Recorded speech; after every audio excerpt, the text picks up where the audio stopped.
Claire, very excited to have you as part of this, have this conversation with you. And I think it might be great for us to just sort of, introduce ourselves. My name is Krishnan Sangameshwaran, and I am the product guy at the F Word. And let me hand it over to Akanksha.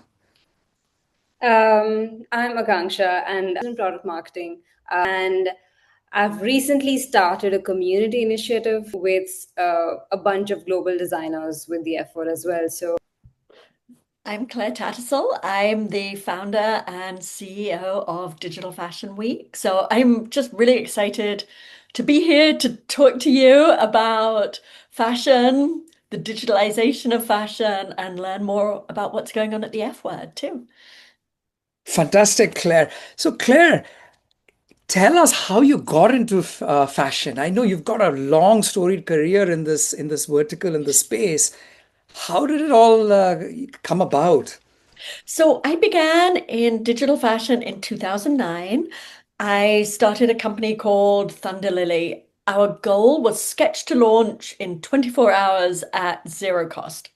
So we were targeting independent designers and we Mhm. were looking at digitalizing every step of the design process. So for Mhm. us, we were actually really looking at demystifying it and understanding it and looking at how we could put everything in a virtual, vertical pipeline. Right, I was also creating robotic fashion right. for special events, for runway shows, for talks, for exhibitions, raising awareness of technology, Yes. particularly for girls and young women to look at technology as a tool in your creative toolbox, but also to draw attention to ideas, have thought leadership in wearable technology. No, that's fascinating because you start. I mean, clearly you identified this problem very early on, and this problem has always existed. Because it's interesting that fast forward 15 years, and I might say that what we're trying to do here at the effort is also essentially the same thing, and I think we can dig into the details. But it's the problem being it's quite hard for independents or anybody for that matter to bring collections out to market, which is you come up with a concept and how you're going to take that through the entire process, right? So take me, maybe we can spend a minute, thinking about, again, double clicking on that very same sort of problem, right? That got you inspired and, got you to solve that. And I'm sure there must have been a bunch of challenges there because I think from a technology standpoint, we have seen an evolution, right? And with you being so deep in Digital Fashion Week and you continuing down that journey, I'm thinking you can see that technology having evolved, right? So I think I'd love your perspective on that, Claire. Yeah, well, the technology has evolved very, very much. And really, in the last year, we've seen an explosion of ideas and new technologies. I think we can look at it in many different ways. And then I will be honest, every year Yes. has a very different personality to it Yes. of where it looks as though the industry is going, and then something comes to really change the perspective. So it is very interesting how the the forward-looking view of the industry is changing very much. But yes, in 2009, the Chloe Yes. and Marvelous Designer, which were its origins, Browseware, all of these, of course, Gerber technology, now Lectra, Yeah. have all been here for a very long time. But the fashion industry has essentially been a dinosaur. And there are very, very good reasons for Yes. that as well. It's an industry that has to deliver and deliver and deliver on a constant basis. Yes. So building in time to innovate is very difficult. It's not just having a new idea or a new software. It's having experts in that field? How does it affect all the different departments as well? So it's not just sort of bringing in one person who is working on a new platform and that's going to provide miracles to everybody else. It's how Right. do you change the entire system? And Yes. that is a problem. The problem that we came up very much again Yes. was, looking back to 2009, and Yeah. we were also working with sample factories in New York City. Right. How did these sample factories have the time and the bandwidth to educate their workforce to take these technologies to help them in their work? And all of this technology is here to facilitate, to aid Right. everybody, to provide a faster, more efficient, more effective system. But it is the implementation that then and still now remains a big problem. Hmm, hmm, hmm, hmm. And now that leads me to another, and I've got a couple of questions, obviously from that, right? But this is a very tempting one to jump to. And am I hearing from you then that the likes of Clo, the likes of Browseware, all of these guys have been making a very concerted push, right? And you see this in the industry, the number of events, the number of artists out there that use these tools. But are we still sort of still scratching the surface, you think, from sort of how do I say, adoption standpoint? What is your take on that? Did I So hear that? yeah, I think adoption has moved forward leaps and bounds, particularly in the last 4 years. Right. Um, the pandemic, being in lockdown, was a massive, massive turning point for the industry. Having been associated with a lot of fashion tech companies with all different technology that they were working on, and they had been scratching at the door of mainstream brands and retailers for a long time, for years. And the doors had just basically not been open, with odd Yes. exceptions, of course, but Yes. largely, let's say, the doors were not open. Suddenly, when we couldn't meet in person, we couldn't go out shopping, then the brands and the retailers suddenly realized, oh, this is the point of it. So that's the touch point with the consumer, but also, with designers working from home, how do we change the pipelines? Yes. How so it really did very, very much influence what the need was and what the understanding of the value of technology was. And we've seen rapid adoption. We've seen colleges and universities Yes. have to bring in or educate their professors. So the amount of colleges teaching digital product creation has greatly, greatly multiplied in these last few years. They've been playing rapid catch up. Yes. Brands seeing how it is of value to the supply chains, Yes. to not producing samples, to Right. making it so much cheaper, so much more effective, so much better for the environment when we can do everything virtually. Right. Right. And now brands having adopted, right? At least from some of the research that we're seeing, not all of them are really using the full set of features and functionality that exist in some of these 3D tools, right? And I'm sure that can vary from brand to brand. But you've got this. If you look at the whole value chain of features that they offer, you've got authoring of 3D and just using it to visualize things, and then you've got things that you can actually then get to the point of assessing fit, getting production specs out of it, and so on and so forth. I feel like adoption is still very sort of surface level with some of these tools. At least that is our take. I don't know what you found in your sort of interaction with designers these days. Absolutely. And again, I think it's coming back to what is the sticking point? Yes. One of the sticking points is how do you bring something in to your workflow? We talk about disruption, but Yes. a lot of these companies don't really want to be disrupted. Right. That is a massive challenge to them. So I do understand why people make, or brands make baby steps. Yes. Also, the technology is changing so rapidly, knowing where to dip their toes in the water. And if they dip their toes in the water in one place, is that going to be irrelevant in 12 months? And from an efficiency point of view, I understand that that's really terrifying as well. When you are disrupting your workflows, to have to continually disrupt is a major challenge when you have Right. to deliver 5, 6 collections a year. Yes.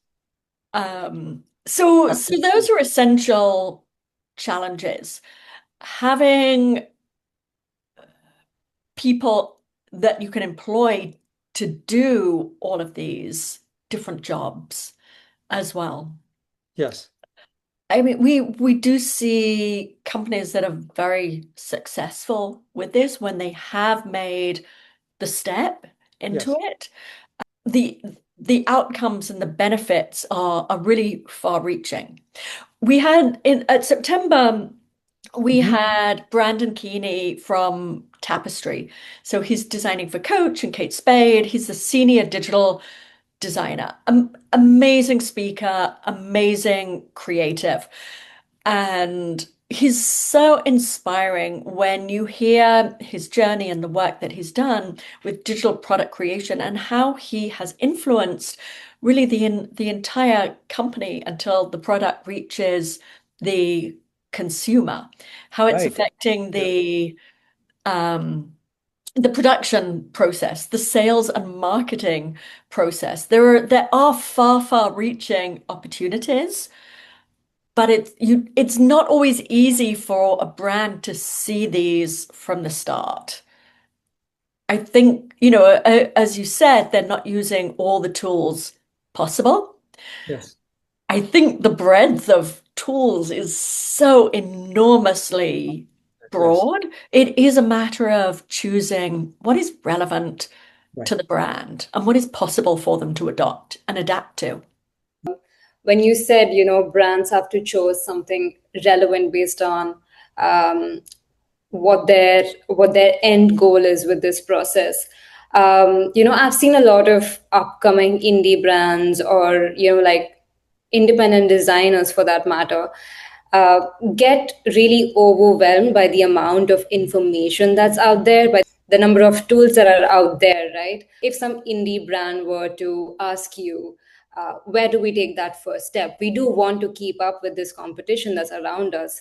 Everybody's going digital, but we don't know where to start. What would you suggest a brand or an independent designer like that?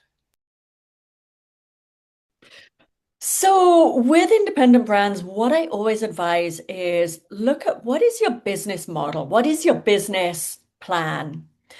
Take a look at this. Look at what are your challenges?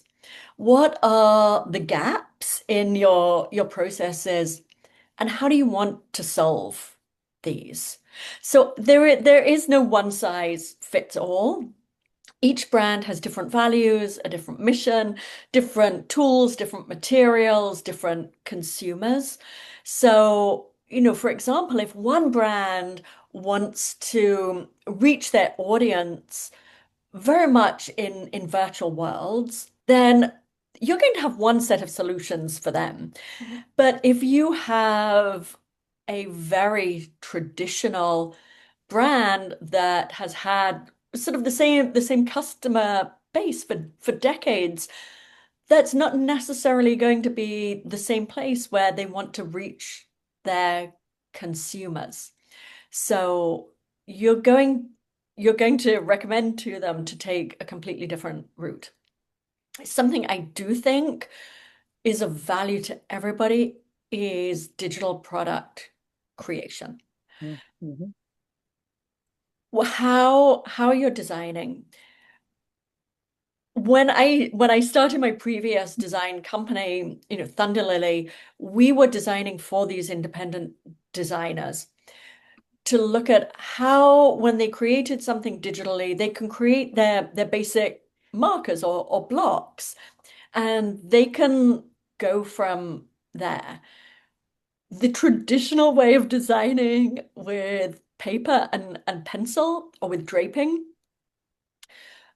if you want to correct your mistakes, you very often have to go back to the start again. But when you're doing it digitally, you don't. You can undo a few steps and go forward from there. Once you've done a lot of the basic work, you can then adapt that for your different needs. So it's super, super time saving. There is an investment of your time in learning how to use these tools, but as we know, there are increasingly tools on the market that are making this a lot more accessible, using AI to go from sketch to image. So there are many, many ways to get involved and to learn these skills and to really make them work for you. It's interesting because how easy or how difficult is it to bring these wildest of ideas that designers generate through AI to something that's physically producible? So I have not seen anything yet where we're at that place. Using AI, we can create images and we can turn those images into videos. The AI is amazing at creating something that looks as though it's a 3D product, but taking that image and breaking it into something that can be used for production. I have not seen anything where we're at that stage yet. That's not to say that even by the time this podcast comes out, that this will not be there, because this is absolutely a mission of for innovators. Um, then I think that will be a major game change. I know there's a lot of people who really even question whether we need the 3D product. I personally, I see that we do need the 3D product, Te- but yeah. Tell Got me a it. little bit about that, Claire. I want to, just stepping back a little bit, I wanted to summarize some of what you just said or what I was hearing, Akanksha, and where she was going. And I really want to drill a little bit into this 3D because it does look like in 2009 when you started, there wasn't a digital pipe to get your ideas to market, right? Now we are living in a world where there exists a digital pipeline, and that goes via 3D and some of the players that we mentioned. But we also understand that there seems to be a significant investment that the brands need to make to be able to understand and learn, right? You need to learn the tools, and then you avail of the pipe. Now, I think where Akanksha was sort of going with this is, oh, you bring in AI, it makes it quite easy. Can we actually get to that point? And I think what I'm hearing from you is not yet. Not yet. There still is a need for 3D, and I'm very curious to understand what that is. So how we use 3D does have multiple points of relevancy. So it is for digital product creation for production purposes that we can use this to reduce the sample process, that we understand the fit. We can create a 3D fit model that works with our brand's tech pack. And we can go back and forth between the factory and the designers to ensure this is correct. How we look at different fabrics, um, and how we merchandise with buttons and zippers, etc. We can do all of this digitally to such an amazingly high quality. Yes.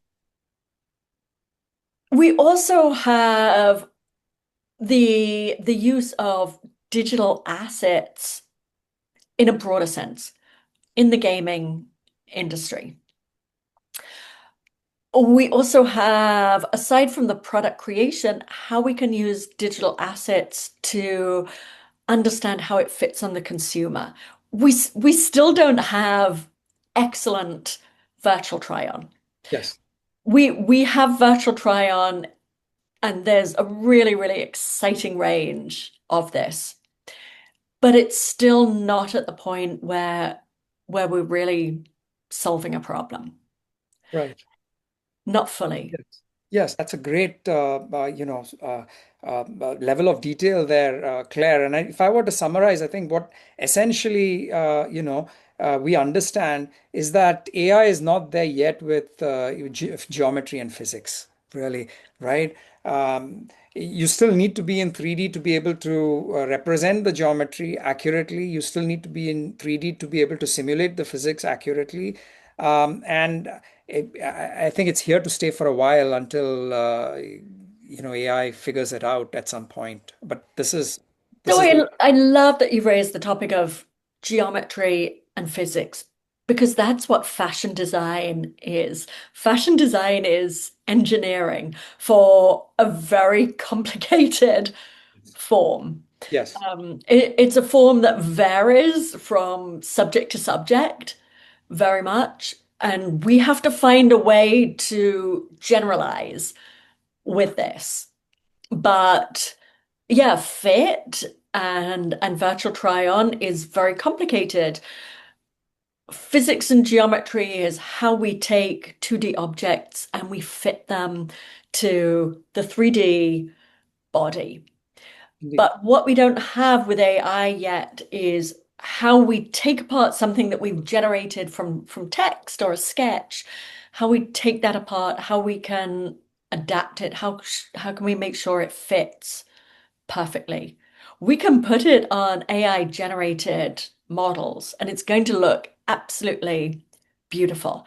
We can have great results for catalogs. We can export items into yes, gaming platforms. But the final step, we're waiting there. And I think that's a really, really exciting place to yes, be that we're just not there yes. yet. Absolutely. I think the promise of simplicity is something that AI can deliver, but to your point, it's easier said than done. It's probably a lot of work there, right? And it's some time to come, I think. Yeah. Now, having said that, Claire, I think you made another interesting point where you talked about the 3D assets also having value in that they can be used for other purposes, sort of engagement or virtual fitting and all these other applications. You're not using it only for the design process, but you have applications beyond the design process, right? Or readying them for, let's say, engagement in gaming environments. Is that sort of getting to be mainstream or what? So the gaming industry is currently worth $180 billion a year. 75% of revenue is from micro-personalization, like avatars, cosmetics, digital fashion. That's a really, really significant number.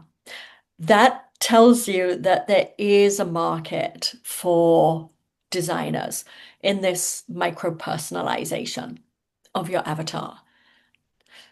And some brands really understand this and see this and are doing it very, very well. I would say a lot of independent designers have not yet seen the value. A lot of mainstream brands have not seen the value for themselves. Retailers, I think, are moving into this area. They understand what it means to set up shop.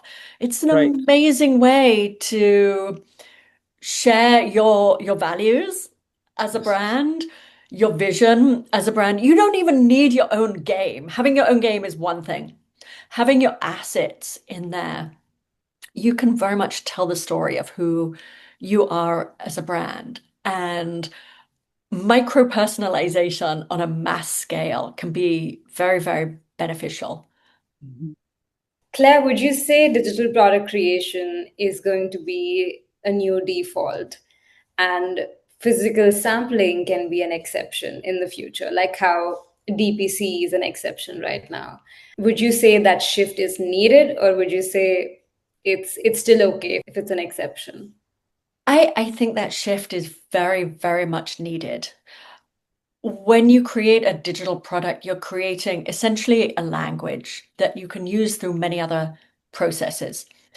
I think from an efficiency and effectiveness point of view, especially for large brands that are mass producing and producing many samples as well, it's incredibly efficient for them. So I, I I struggle to imagine why mainstream or large or luxury designers are not using this already.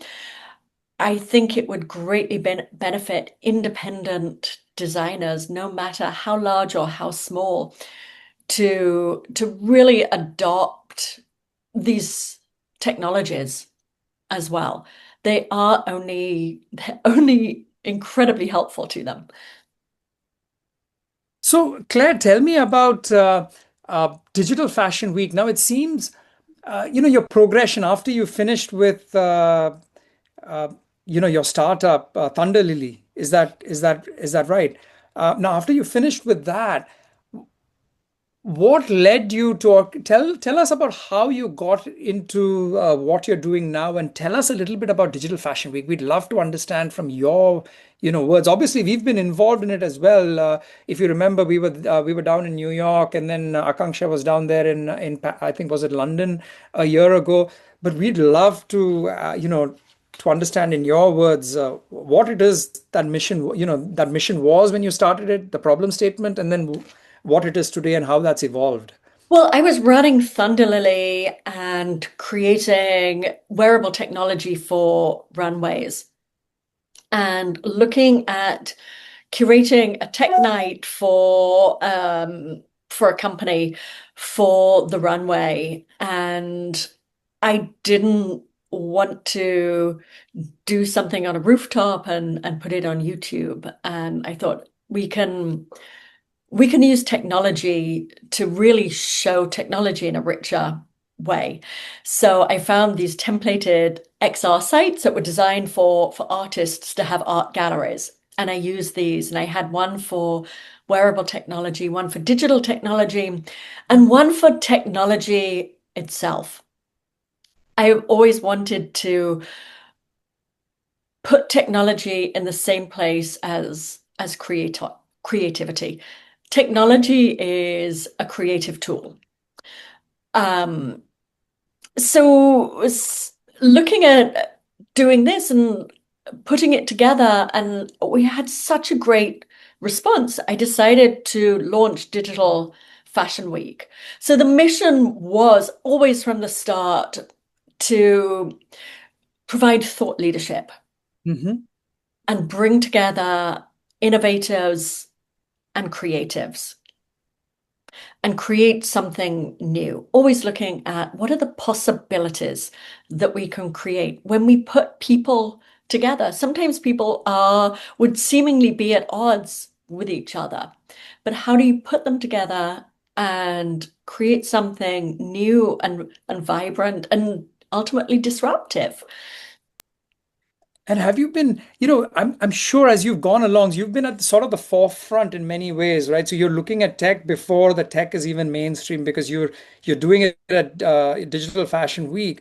What is your what's your take on how the next couple of years are going to pan out, Claire? If Yeah, well, I don't, AI is obviously the greatest injection that we're looking at here. And I see AI really as that, almost like a fuel injection. I think we're going to, in a year, we're going to stop really talking about AI so much because it is just what everything is powered on. And what we're going to look at is what the innovation is. Mhm. There are a few things that I'm really, really excited about. Virtual try-on and bringing that to a better place. Looking at when we have better body data, if we can have our identities on chain. So we own our data, we own our body data, we have really good virtual try-on, and Yep. the fashion can come to us. We can see in the past several months that ChatGPT is really getting involved in the shopping process. So how we're going to take that to completely different levels and have clothes come to our bodies. Essentially, we'll be able to see ourselves on the runway. We'll be able to see we will be in the fitting room and we can select what clothes we want to put on ourselves in the fitting room. And those clothes, we're going to know what they're really going to look like on us before we order them. Yes, absolutely. Yeah. I And think there's that's so much value unlocked here because it's not just getting them to buy it, but it's also reducing the returns and just general absolutely. cost in the entire process, right? Yes, yeah. And how meaningful that will be for the industry and for the environment as well, reducing the waste. We'll need to produce less inventory, which brings me then to also on-demand manufacturing. Right. If we can move closer towards that, just have less inventory, understand better sizing and fit for everybody. There's a lot of exciting technology going on Right. So in you're that almost area. going to the level of it's almost personalized in many ways, right? I think that becomes the Very. goal, right? Where manufacturing is personalized for every individual. And in that process, obviously, you can see a stage where there is on demand, but you are working with the similar templates that you have today, small, medium, large, and that might be fine for a while. But eventually, you get to a point where everything is entirely personalized. Uh, Right. And I really very much hope as a result of this, we will see a lot more, we will have access to more fashion from independent designers as well, not just the mainstream brands, but the more independent fashion will be coming to our bodies as well in this way. right. I do think that's a strong possibility. And I think looking at platforms like the F word and how you're really making it so much easier for independent designers to get to a finished product and to really have something that's high quality, that is reliable sizing, that we know how it's going to fit, and and bringing that to a larger customer base as well. I think these are really, really exciting areas that we can look forward to in the next few years. I mean, you make a great point because the very next question I was going to ask Claire really was, but what is stopping independents today from really, doing this? And I think one piece of it is obviously the entire process of going from design to production, which is your production specifications. And we talked about the different tools, right? How people can be intimidated by just the number of digital tools if they want to go down the digital path. If they don't want to go down the digital path, it's knocking on multiple doors, finding the right vendor to make a sample for you, figuring out how to make the tech pack, all of those things which are time consuming. So that's one piece. But I think this other piece you talk about, which is on-demand manufacturing, is another massive unlock, right? Until that is solved, there's still going to be a significant cost for independence, I would think, right? What do you think is blocking them from jumping in today? So I think that's a great question. Last week, I held an event in partnership with Doors NYC. So beautiful curation of very high-end independent fashion designers. They're based in Paris and they're based in New York, in Soho on West Broadway. So obviously very successful.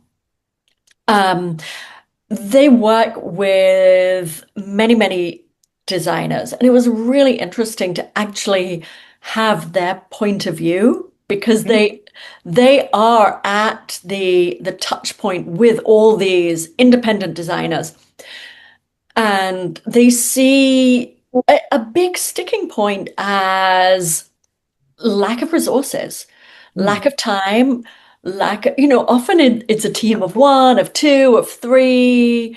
Even if you have 5 or 10 people in your team, allocating time to really learn a new technology it's very difficult to do that, to take the time away from the business of designing and producing. So AI tools are radically going to really help with this.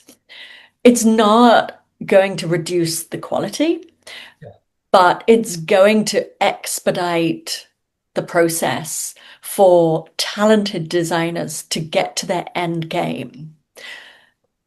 Now, the other question that's been killing me, and I'd love to hear it from someone in who's been in fashion for as many years as you have, Claire. What do you think about? Do you think the public's going to accept marketing that's done through AI, right? Where you have a model that you might.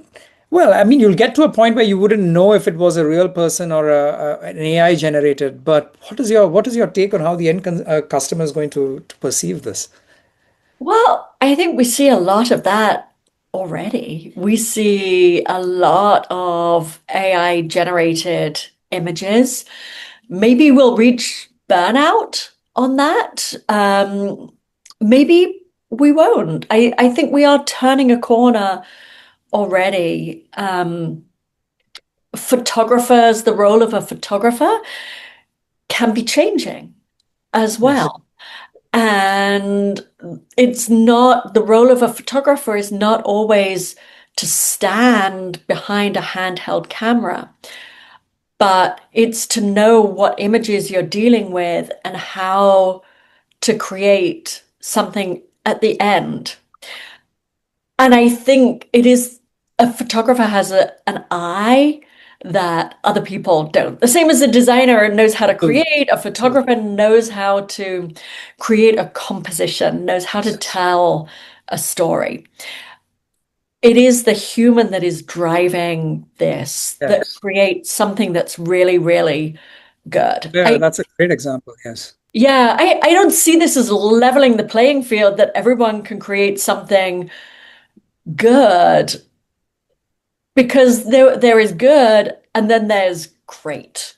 Yes. And it takes the human talent to create what is really great and memorable. That's a fantastic example, Claire. I love it, especially with the photographer. So you can see a world where the photographer is working on a story, he or she's working with AI, and then they go, I don't like the lighting here, goes out there, gets the shot, brings it back in, fits into the story, gets a few more variants, and go, I don't like the background there, goes and shoots again, and that's how they build it, right? So it's a bit of it's an assistant in many ways, right? It's accelerating and giving them more variants than exist today. He doesn't have to go and do the 100 shots, but still very, very curated, right? Involvement in this process. That's fascinating. But it is the photographer who understands what good lighting is, how to explain good lighting, and play with these ideas. It is that special eye and that special talent that they bring to this, although their tools are changing. Indeed. They become a creative director from photographer. Yes, It's upskilling everybody, everybody goes up in the value chain. I like that way of thinking about it. Everybody's getting upskilled.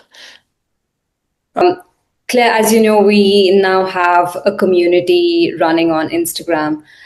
We have about 200 odd people on there, all global designers. Some of them are independent designers as well. I just want to ask you if there is a nest of opportunities from DFW that they can tap into. Stuff like masterclasses, which I know you've been doing, and we've been actively promoting that in our community as well. Anything for them to upskill, as we just talked about, have some exposure to brands that you work with. So I love that question. So first of all, yes, we have been producing a masterclass series, putting information out into the community across many different subjects, but looking at how we can provide value, how designers can upskill and help themselves, how they can learn in an hour something that they didn't actually know before. We put this on our app, so it's free access you can have to this to look time and time again. So during Digital Fashion Week, as I said before, it's built on the 3 pillars of thought leadership, innovation, and creativity. So very often with our exhibitors and our sponsors who are primarily in the tech field, then we often have competitions or processes that we bring, or we offer it up to the community to interact with them. I think the clearest idea is to understand when we have a competition, and it gives a lot of designers a chance to use this technology, find out more about the technology. It also gives the innovator a chance to interact with our community of designers. They both provide value to each other, and very often they each discover something new and exciting. And again, we create new possibilities in this field. So yeah, it's we're always looking at a way to really bring people together, to work together and try to change the world. Is there opportunity for designers who completely use AI to design as well? Or do you think it's a mix of both, that they have to have some real life skill introducing fashion while also having some skill set using AI? So that's a really interesting question. I highly, highly value understanding of the process of design, the history of design, the history of fashion, and know everything that goes into fashion design. It is an engineering skill, and I think there's a lot to learn. I think there is also a market for people to create digital assets who they don't have that level of education. I think there are different avenues for people to go down. And they're different avenues, they're different tunnels. I don't think they're in competition with each other. I always think education and skill is the basis of anything. But I think there are other opportunities for people who want to just be creative, just pick up a toy and play with it and see what happens. And I think a lot of great things throughout history have come from people just experimenting with something that they don't understand. True. Love that. Christian, do you have any closing questions?